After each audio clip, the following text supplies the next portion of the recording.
Hello everyone, welcome to black mirror horror. कैसे हैं आप सब? आई होप आप सब ठीक होंगे।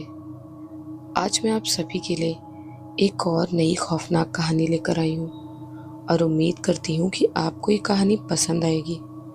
कहानी पसंद आए तो इस वीडियो को लाइक और चैनल को सब्सक्राइब ज़रूर कीजिएगा और साथ ही बेल आइकन भी ऑन कर लीजिएगा और इन कहानियों को शेयर भी कीजिएगा, जिससे और भी लोगों तक हमारी ये कहानियाँ पहुँच सके। तो चलिए ज़्यादा बातें न करते हुए शुरू करते हैं हमारी आज की कहानी। दोस्तों, नगर निगम के दौरान लगाई गई स्ट्रीट लाइट्स विकास, आवागमन और रात्रि यात्राओं को सुरक्षित रखने के लिए लगाई जाती हैं। लेकिन किसको पता था कि जो नगर पालिका शहर विकास के लिए स्ट्रीट लाइट लगाकर लोगों के जीवन में उजाला लाना चाहता है, उनके ही एक बिजली के खंभे की वजह से पूरे शहर में अंधेरा छाने वाला था। खूब अंधेरा जो भयानक शक्ति की वजह से आया था और कई लोगों की निर्मम हत्या का कारण बना। ये कहानी है एक ऐसी स्ट्रीट लाइट की जो बनी मौत की स्पॉटलाइट और पूरे शहर के लिए अंधेरा लेकर आई। क्योंकि एक लाइट बन गई थी काली शक्ति का केंद्र और अंधेरा छाने लगा था पूरे शहर में। तो क्या एक लाइट इतना सब कुछ कर सकती है? आइए जानते हैं इस कहानी में। बात है आंध्र प्रदेश के एक छोटे शहर की, जहां लोग 50 साल पहले काफी खुशहाली से रहते थे। शहर का विकास हो रहा था और वहां पर हर 40-50 मीटर की दूरी पर बिजली के खंभे लगाए जा रहे थे, जिस पर लगनी थी बड़े बड़े बल्बों वाली स्ट्रीट लाइट। काम पूरा होने की काफी दिनों तक सब नॉर्मल रहा, लेकिन धीरे धीरे समय ने करवट ली और लोगों को इसकी भनक लगने लगी। ये सिर्फ एक स्ट्रीट लाइट नहीं थी, वो अंधेरे में खड़ी एक ऐसी निगरानी थी जो हर रात किसी न किसी की आखिरी सांसें गिनती थी। आपको पता होगा कि बिजली के खंभों में उनकी गिनती और रिपेयरिंग काम के लिए आसानी हो सके, उसके लिए उसे नंबर दिए जाते हैं। शहर के बाहर जहां पक्की सड़क कच्चे रास्ते में बदल जाती थी और आबादी धीरे धीरे जंगल में घुलने लगती थी, वहीं खड़ा था वो बिजली का खंभा, वीज पोल नंबर 72।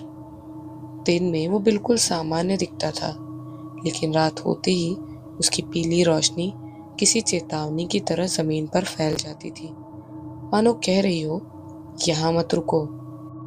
अब कहानी को मैं अपने और अखिल के नज़रिए से बताती हूँ। अखिल नगर निगम के विद्युत विभाग में वायरमैन था। उम्र करीब 35 साल, मजबूत कदकाठी और चेहरे पर वो थकान जो सरकारी काम करने वालों की आंखों में हमेशा रहती है। उसका काम था 50 के दशक में लगे पुराने बिजली के खंभों को हटाना और उनकी जगह नए खंभे लगाना। ये काम उसने शहर के अंदर कई इलाकों में किया था। टूटे तार, जंग लगे खंभे और जोखिम सब उसका रोजमर्रा था। लेकिन जब उसे शहर के बाहर वाले सेक्शन का चार्ज मिला, तो पहली बार उसने लोगों की आंखों में डर देखा। जिस दिन टीम को बाहरी इलाके में भेजा गया, उसी दिन एक बुजुर्ग लाइनमैन ने अखिल को अलग बुलाकर कहा था, देखना सब खंभे बदल लेना, पर 72 नंबर को मत छूना। उसकी आवाज में मजाक नहीं था, आंखें नीचे झुकी हुई थी, जैसे कुछ याद करके डर गया हो। अखिल ने हंसकर बात टाल दी थी। उसके लिए हर खंभा एक सा था, लोहे का, ठंडा और जंग लगा और कमजोर होने की वजह से खतरनाक। काम शुरू हुआ। जंगल की तरफ बढ़ते हुए जैसे जैसे खंभों की गिनती बढ़ती गई, वैसे वैसे माहौल बदलने लगा। हवा भारी लगने लगी।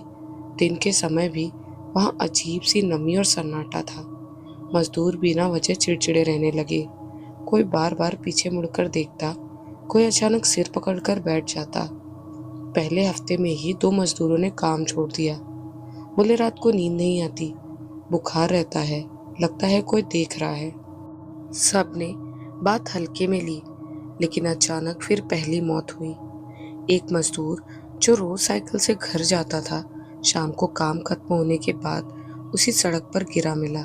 शरीर नीला पड़ चुका था। डॉक्टरों ने कहा बिजली का शॉक लगा हो, वैसे मौत हुई है। लेकिन समस्या ये थी कि उस वक्त वहाँ कोई खुला तार नहीं था, ना ही बारिश हुई थी। फिर शॉक आया कहाँ से? उसके बाद घटनाएं तेज हो गई। कोई घर जाते वक्त अचानक बेहोश हो जाता और मर जाता। किसी का शरीर जलने के निशान के साथ मिलता, जैसे भीतर से करंट दौड़ गया हो। 2 लोग ऐसे थे जो काम खत्म होने के बाद घर के लिए निकले और फिर कभी नहीं मिले। पुलिस ने फाइल खोली, लेकिन जंगल और सुनसान सड़क के बीच कोई सुराग नहीं मिला। धीरे धीरे एक नाम हर बातचीत में सामने आने लगा। वो था वीज पोल नंबर 72। लोग बताते थे कि जिसने भी उसके नीचे ज्यादा देर रुककर काम किया, या तो वो बीमार पड़ गया या फिर किसी न किसी हादसे का शिकार हो गया। कहा जाता था कि रात में उस खंबे की लाइट अचानक तेज हो जाती है, फिर बुझ जाती है और उसी पल किसी की चीख सुनाई देती है। हालांकि वहां कोई दिखाई नहीं देता। जांच में सामने आया कि वो खंबा करीब 50 साल पुराना था, लेकिन उसकी कहानी उससे भी पुरानी थी। स्थानीय लोगों ने धीरे धीरे सच बताना शुरू किया।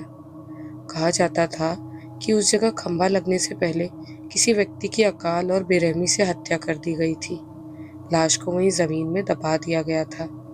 वर्षों बाद जब सड़क बनी और बिजली का खंबा लगाया गया, तो संयोग से वही जगह चुन ली गई, वीज पोल नंबर 72 के लिए।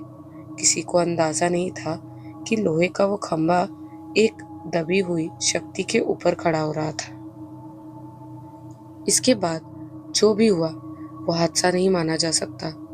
कभी भयानक एक्सीडेंट्स होते, कभी बिना वजह करंट से मौतें। कई शव ऐसे मिले जिनका खून सूख चुका था, त्वचा फटी हुई थी और शरीर लोथड़ों में बदल चुका था। कुछ के बारे में कहा गया कि जैसे किसी ने उन्हें भीतर से जला दिया हो। लोग फुसफुसाकर कहने लगे थे कि ये सिर्फ बिजली नहीं है, ये कुछ और है। अखिल खुद 3 बार मौत के बहुत करीब गया। एक बार खंबे पर चढ़ते हुए उसे ऐसा लगा जैसे किसी ने नीचे से झटका दिया हो। हाथ फिसला, लेकिन आखिरी पल में उसने खुद को संभाल लिया। दूसरी बार अचानक तेज चक्कर आया और आंखों के सामने अंधेरा छा गया। तीसरी बार रात की शिफ्ट में जब वो तार जांच रहा था, उसे साफ साफ किसी के कदमों की आवाज सुनाई दी, जबकि उसके अलावा वहां कोई नहीं था। जब हालात बेकाबू हो गए, तब प्रशासन ने एक टीम बिठाई। पूरे इलाके की जांच हुई, पुराने रिकॉर्ड खंगाले गए। तब पता चला कि पिछले कई सालों से वहां मौतों का सिलसिला चल रहा था। जो भी उस खंबे के पास रुकता, उसे तेज बुखार, शारीरिक कमजोरी, मानसिक पीड़ा और कभी कभी दर्दनाक मौत का सामना करना पड़ता। आखिरकार तय हुआ कि खंबा बदलने से पहले वहां हवन और अनुष्ठान कराए जाएंगे। सड़क को 15 दिनों के लिए ब्लॉक कर दिया गया। चारों तरफ बैरिकेड्स लगे, धूप में मंत्र गूंजने लगे। ये तो बस इस कहानी की शुरुआत थी। हवन और अनुष्ठान शुरू होने के बाद भी हालात सामान्य नहीं हुए। उल्टा जैसे किसी को छेड़ दिया गया हो। जिस जगह पर विच पोल नंबर 72 खड़ा था, वहां की हवा अचानक भारी हो गई। दिन में भी सूरज की रोशनी उस हिस्से तक ठीक से नहीं पहुंचती थी। लोगों को वहां खड़े होते ही सिर भारी लगने लगता, सांस फूलने लगती और दिल की धड़कन बिना वजह तेज हो जाती। पहले ही हफ्ते में हवन स्थल पर काम कर रहे एक पंडित की तबीयत बिगड़ गई। मंत्र पढ़ते पढ़ते उसकी आवाज अचानक बदल गई। वो रुक गया, आंखें फैल गई और उसने कांपती उंगली से उसी खंबे की तरफ इशारा करते हुए कहा, वो यहाँ है, नीचे। इतना कहकर वो जमीन पर गिर पड़े। बाद में उन्हें तेज बुखार और मानसिक आघात के साथ अस्पताल में भर्ती कराया गया। वो कई दिनों तक यही बड़बड़ाते रहे, रोशनी, पीली रोशनी, जलन। हवन के बावजूद मौतों का सिलसिला नहीं रुका। एक स्थानीय ऑटो ड्राइवर जो रोज रात में उसी सड़क से गुजरता था, अचानक पोल नंबर 72 के पास नियंत्रण खो बैठा। ऑटो सीधा खंबे से टकराया। टक्कर मामूली थी, लेकिन ड्राइवर की मौत मौके पर ही हो गई। पोस्टमार्टम रिपोर्ट में फिर वही शब्द लिखा गया, इलेक्ट्रिक शॉक, जबकि खंबे के आसपास कोई खुला करंट नहीं था। धीरे धीरे लोगों का डर गुस्से में बदलने लगा। स्थानीय लोग कहने लगे कि नगर निगम जानबूझकर सच्चाई छुपा रहा है। कई परिवारों ने अपने बच्चों को उस रास्ते से जाने से मना कर दिया।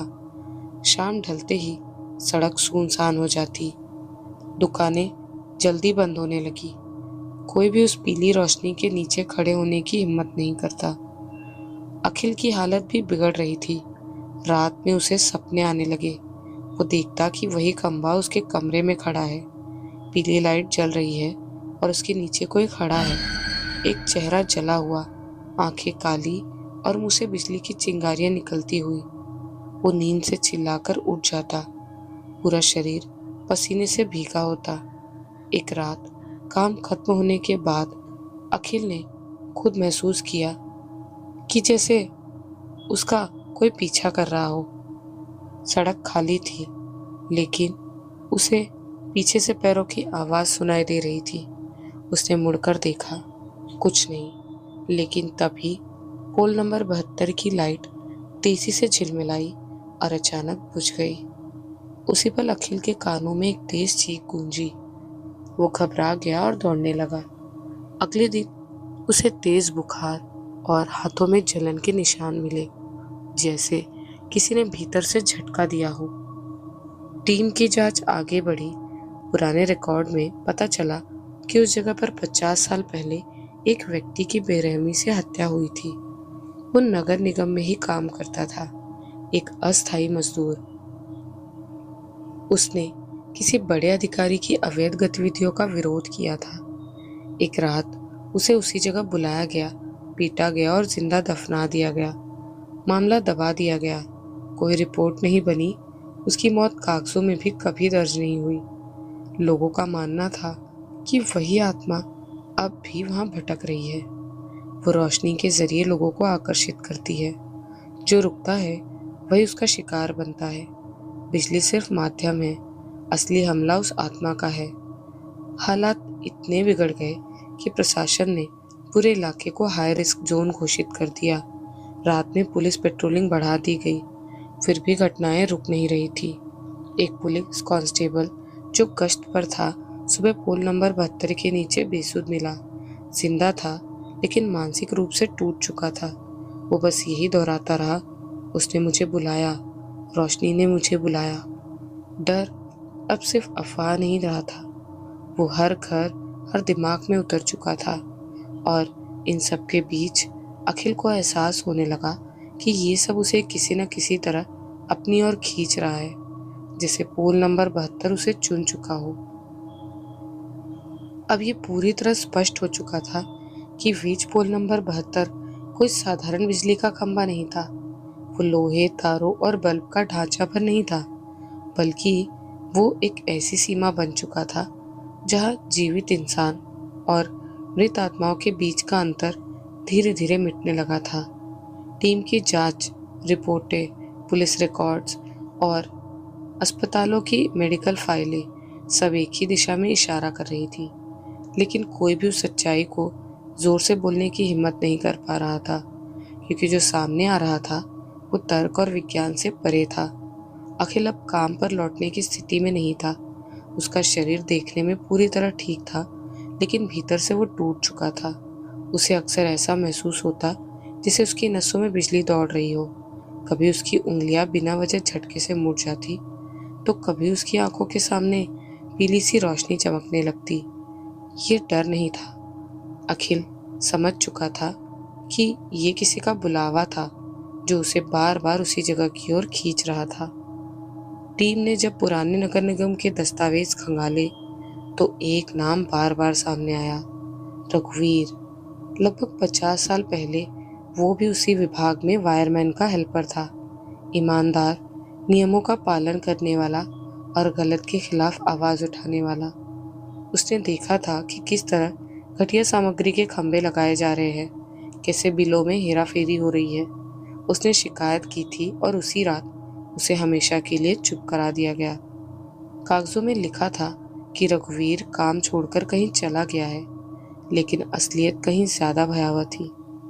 उसे जंगल के किनारे उसी जगह लाया गया जहां आज वीज पोल नंबर 72 खड़ा था।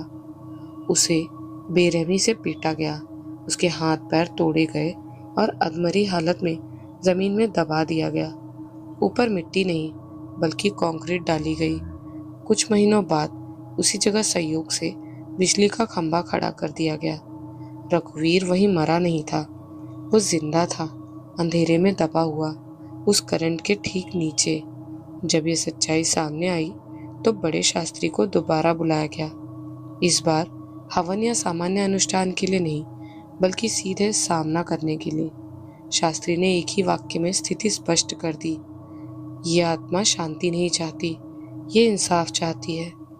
उस रात पूरे इलाके की बिजली काट दी गई सिवाय पोल नंबर 72 के। अजीब बात ये थी कि बिना किसी सप्लाई के भी वो लाइट हल्की हल्की जल रही थी। उसकी रोशनी पीली, कमजोर और झपकती हुई थी, जैसे किसी की आखिरी सांस हो। उसी अनुष्ठान में अखिल को भी बुलाया गया। किसी को नहीं पता था क्यों, लेकिन शास्त्री ने साफ कहा था कि जिसे ये छू चुकी है वही इसे सुन सकता है। जैसे ही अखिल उस जगह पहुंचा, उसके शरीर में तेज झटका लगा। उसे लगा मानो किसी ने उसके सीने के भीतर तार डाल दिए हो। उसकी आंखों के सामने दृश्य बदलने लगे। वो अब वर्तमान में नहीं था और उसी दौरान कहा जाता है कि वहां रघुवीर की आत्मा प्रकट हुई। अखिल द्वारा उसकी बातें सुनी गई, उसका इतिहास सामने आया, लेकिन जो सच बाहर आया वो इतना भयानक था कि कई लोग उस दिन के बाद दोबारा उस सड़क पर कभी नहीं गए। अखिल ने बताया कि आत्मा ने उसे दिखाया काला सच। एक आदमी खून से लथपथ जमीन पर घसीटा जा रहा है। उसके चेहरे पर डर नहीं बल्कि असहाय गुस्सा था। आसपास खड़े लोग हंस रहे हैं। फिर अचानक सब कुछ अंधेरे में डूब गया क्योंकि उस पर मिट्टी डाली गई। अखिल जमीन पर गिर पड़ा और चीख उठा। वो बुदबुदाया, ये मैं नहीं हूँ, ये वो है। शास्त्री ने मंत्र रोक दिए। उसका चेहरा सख्त हो गया। वो बोल रहा है, उसने कहा। अचानक हवा में कंपन हुआ। विच पोल से तेज चिंगारियां निकलने लगी। लाइट तेजी से जलने बुझने लगी और फिर एक आवाज गूंजी, भारी नहीं बल्कि जली हुई, टूटी हुई, करुणा में कमजोर। मैं मरा नहीं था, मैं नीचे था।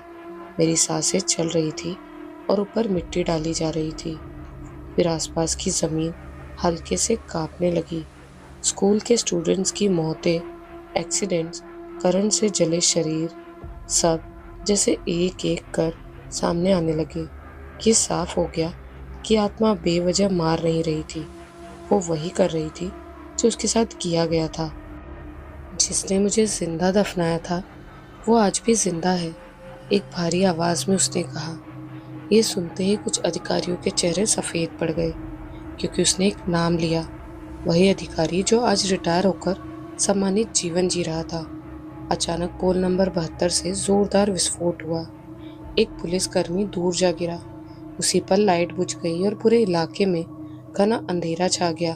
शास्त्री चिल्लाया, अगर आज सच बाहर नहीं आया तो ये कभी नहीं रुकेगा। अखिल जमीन पर पड़ा पड़ा कांपने लगा। उसकी आवाज बदल गई। अब वो नहीं बोल रहा था, उसके अंदर रघुवीर आ गया था। वो बोला, तब मैं सिर्फ समाज में अच्छी रोशनी चाहता था, अब मैं सिर्फ इंसाफ चाहता हूँ। प्रशासन ने मजबूर होकर सारी बातें मीडिया में बताई और अगले ही दिन शहर हिल गया। पुराने केस दोबारा खुले, अधिकारी गिरफ्तार हुआ। रघुवीर की मौत आधिकारिक रूप से दर्ज की गई। 3 दिन बाद पोल नंबर 72 बड़े ध्यान से हटाया गया। जमीन खोदी गई और उसके अवशेष मिले। पूरे सम्मान के साथ उसका अंतिम संस्कार किया गया। लेकिन कहानी यहीं खत्म नहीं हुई। नया खंभा लगाया गया, नए तार बदले गए, नया बल्ब लगाया गया। फिर भी हर रात ठीक 12:17 पर वो लाइट अपने आप बुझ जाती है, आज भी। और अखिल, वो अब बिजली विभाग में काम नहीं करता, लेकिन जब कभी अंधेरे में उसे कोई पीली रोशनी झिलमिलाती दिखती है तो उसे लगता है कि कोई अब भी देख रहा है, चुपचाप। रघुवीर के इंसाफ के बाद भी इंसाफ के बाद भी क्यों आज वहां अंधकार जिंदा है। रघुवीर के अंतिम संस्कार के बाद शहर ने राहत की सांस ली थी। अखबारों में सुर्खियां थी कि 50 साल पुराने नगर निगम घोटाले का पर्दाफाश, भ्रष्ट अधिकारी गिरफ्तार और शापित खंबा हटाया गया। लोगों को लगा कि अब सब कुछ सामान्य हो जाएगा, लेकिन कुछ जगह होती है जहां सच्चाई सामने आने के बाद भी डर अपना घर नहीं छोड़ता। 20 पोल नंबर 72 की जगह अब नया खंबा खड़ा था, लेकिन उस जमीन की यादें अभी भी वहीं थी। पहली अजीब घटना तीसरे ही दिन हुई। आधी रात को शहर के आसपास के खंभों के बल्ब सामान्य थे, लेकिन ठीक 12:17 पर उस नए खंभे की लाइट अपने आप बुझ गई। कोई फॉल्ट नहीं, कोई ड्रिप नहीं। कंट्रोल रूम में सब कुछ सामान्य दिख रहा था। जब टेक्नीशियन पहुंचे तो बल्ब बिल्कुल ठीक था, जैसे किसी ने उसे छुआ ही ना हो। इसके बाद घटनाएं धीरे धीरे फिर से बढ़ने लगी। अब मौतें नहीं हो रही थी, लेकिन लोग बीमार पड़ने लगे थे। जो भी उस खंबे के करीब से गुजरता था, अनजान आदमी वहां देर तक खड़ा रहता, उसे सिर भारी लगने लगता, आंखों के सामने अजीब चमक दिखाई देती और रात को वही सपना आता कि एक आदमी आधा मिट्टी में दबा हुआ ऊपर जलती रोशनी की ओर देखता हुआ उसको अपनी ओर बुला रहा हो। अखिल को लगा था कि सब खत्म हो गया है, लेकिन वो गलत था। रघुवीर की आत्मा शांत हुई थी, ये सच था, मगर उस जगह पर जितने लोग मारे गए थे, जो उस जगह ने देखा था, वो जो सहा था, वो मिट्टी के भीतर दबा नहीं रह सकता था। अखिल के शरीर में अब भी कभी कभी करंट सा दौड़ जाता। वो जानता था कि ये कुछ और था जो सामने नहीं आया था। शिकायतें फिर से बढ़ने की वजह से फिर से उस टीम को दोबारा बुलाया गया और फाइलें जब दोबारा खुली तो एक और पैटर्न सामने आया। रघुवीर अकेला नहीं था। पिछले 5 दशकों में उस जगह के आसपास कम से कम 17 संदिग्ध मौतें दर्ज की गई थी, जिसमें एक्सीडेंट, करंट लगने से मौत, अचानक दिल का दौरा, खून सूख जाना वगैरह वगैरह कारण थे। हर केस अलग दिखता था, लेकिन जगह एक ही थी। ये सिर्फ बदले की आत्मा नहीं थी, ये एक ऐसा पॉइंट बन चुका था जहां मृत्यु बार बार लौटती थी। बड़े शास्त्री को दोबारा बुलाया गया। इस बार उसने कोई मंत्र नहीं पढ़ा। वो देर तक जमीन को देखता रहा, फिर बोला, ये जगह अब सिर्फ एक आत्मा की नहीं रही, ये एक मेमोरी का केंद्र बन चुकी है।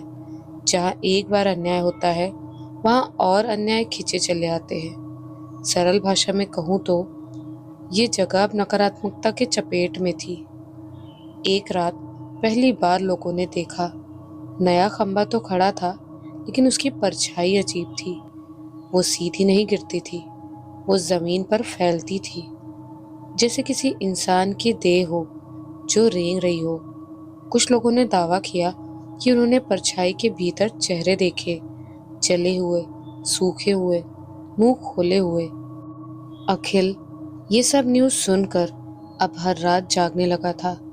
उसे सपने नहीं आते थे, यादें आती थी जो उसकी नहीं थी। उसने देखा कि कैसे अलग अलग समय में अलग अलग लोग उसी जगह मरे हैं।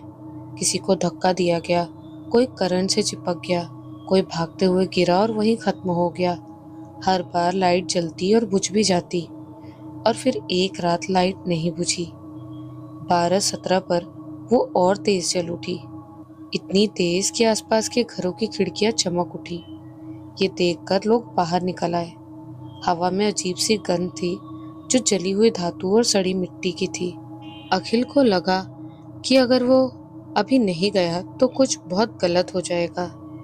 जब वो उस जगह पहुंचा तो उसने देखा नया खंभा वाइब्रेट हो रहा था, तार हिल रहे थे, वो भी बिना हवा के, और जमीन में दरारें पड़ रही थी। उसको याद आया कि शास्त्री ने एक ही बात कही, अब ये बदले की कहानी नहीं रही, अब ये एक चक्र बन चुका है, और अगर चक्र को रोका नहीं गया तो अगली बार रोशनी किसी एक को नहीं, पूरे शहर को निगल लेगी। उस रात शहर ने पहली बार महसूस किया कि अंधेरा सिर्फ रोशनी के जाने से नहीं आता, कुछ अंधेरे ऐसे होते हैं जो रोशनी के भीतर ही पलते हैं। वीज पोल नंबर 72 के आसपास की सड़कें भरी हुई थी, लेकिन कोई भी व्यक्ति उस खंबे के ठीक नीचे खड़ा नहीं था। लोग दूरी बनाकर खड़े थे, जैसे कोई चीज देखने आए हो। हवा में एक अजीब सी स्थिरता थी, न ठंड न गर्मी न नमी, बस एक दबाव जो छाती पर बैठ रहा था। घड़ी ने 12:17 पार किए और ठीक उसी पर लाइट झट से बंद हो गई। लेकिन कुछ लोग कुछ बोले उसके पहले फिर से जल उठी। इस बार उसकी चमक अलग थी। वो पीली या सफेद नहीं थी, वो बेरंग थी, जैसे रोशनी नहीं बल्कि कोई चेतना फैल रही हो। आसपास के पेड़ों और दूर घरों की दीवारों पर परछाइयां बनने लगी, लेकिन वे किसी इंसान की नहीं थे। वे ऐसी आकृतियां थी जिनके हाथ पैर असामान्य कोणों पर मुड़े हुए थे, जैसे मरते समय उनके शरीर का जैसा आकार रहा हो वैसे। अखिल उस भीड़ में खड़ा था, लेकिन उसका ध्यान किसी और चीज पर था। उसे ऐसा लग रहा था कि ये जगह उसे अपनी ओर खींच रही है, जैसे वो सिर्फ देखने वाला नहीं बल्कि इस कहानी का हिस्सा बन चुका हो। उसकी त्वचा पर सिहरन दौड़ पड़ी थी और सिर के भीतर आवाजें गूंज रही थी, अलग अलग टूटी फूटी बेतरीब आवाजें। ये कोई एक आत्मा नहीं थी, ये कई आत्माओं की शक्ति थी जो यहाँ से निकलना तो चाहती थी, लेकिन आसान नहीं था। ऊर्जा का एक ऐसा घेराव जो एक ही जगह पर अटक गया हो। थोड़ी देर में बड़े शास्त्री आ गए। सबने उनको बताया वहाँ क्या हो रहा है। बड़े शास्त्री धीरे धीरे आगे बढ़े। इस बार उनके हाथ में न कोई कलश था न कोई मंत्र पुस्तक। उन्होंने जमीन को छुआ और आंखें बंद कर ली। कुछ सेकंड तक सब कुछ शांत रहा। फिर जमीन के भीतर से एक गहरी कराहती हुई आवाज आई, जैसे कोई बहुत समय से दबा हुआ सच बाहर निकालना चाहता हो, लेकिन तड़प रहा हो। लोगों ने देखा कि खंबे के चारों ओर की मिट्टी हल्की हल्की हिलने लगी और तभी रोशनी के भीतर से एक आकृति उभरी। वो पूरी तरह इंसानी नहीं थी, लेकिन पहचानने लायक थी। चेहरा आधा मिट्टी में सना हुआ, आधी हड्डियां दिखती हुई और आंखें खाली नहीं बल्कि थकी हुई। ये रघुवीर से भी पुरानी आत्मा थी। वो पहली मौत थी और उसकी आवाज हवा में नहीं गूंजी, बल्कि वो सीधे दिमाग में उतरती चली गई। उसने कहा कि वो बदला नहीं चाहता था। उसने कहा कि जब उसे मारा गया तब कोई गवाह नहीं था। जब उसे जमीन में दफनाया गया तब से वो अपनी मुक्ति का मार्ग चाहता था। हर बार जब कोई उस वीज पोल के पास खड़ा होता तब उसको और पीड़ा होती, क्योंकि उसको नजरअंदाज करके सब चले जाते। फिर अचानक रघुवीर के साथ अन्याय हुआ और उसको भी मारकर यहीं दफना दिया गया। अखिल को समझ आ गया कि ये समय का दोष नहीं था, ये जगह एक संग्रहालय बन चुकी थी, मौतों का, डर का और अनसुनी चीखों का। शास्त्री ने उसी क्षण अनुष्ठान शुरू किया, लेकिन ये पूजा नहीं थी, ये स्वीकारोक्ति थी। उन्होंने एक एक नाम लिया, हर उस व्यक्ति का नाम जो पिछले 50 सालों में उस जगह पर मरा था। जैसे जैसे नाम लिए जाते गए परछाइयां स्थिर होने लगी, लेकिन फिर कुछ बदल गया। लाइट अचानक तेजी से होने लगी, तार चटकने लगे, जमीन के भीतर से धुआं उठने लगा और हवा में जली हुई धातु की गंध भर गई। उस आत्मा ने आखिरी बार देखा, भीड़ की तरफ, अखिल की तरफ, और एक ही वाक्य कहा, अब बहुत देर हो चुकी है। फिर एक बहुत बड़ा विस्फोट हुआ, जिससे खंभा बीच से फट गया। चिंगारियां आसमान तक चली गई। पूरी सड़क अंधेरे में डूब गई। मोबाइल नेटवर्क बंद हो गया। लोग चीखते हुए पीछे हटे और कुछ सेकंड ऐसे ही थे, जब ऐसा लगा मानो शहर ने सांस लेना बंद कर दिया हो।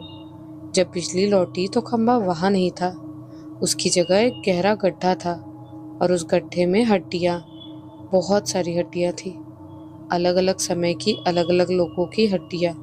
प्रशासन ने सुबह होते ही उस जगह को सील कर दिया। सड़क को हमेशा के लिए बंद कर दिया गया। सरकारी रिकॉर्ड में लिखा गया, अनसेफ जोन।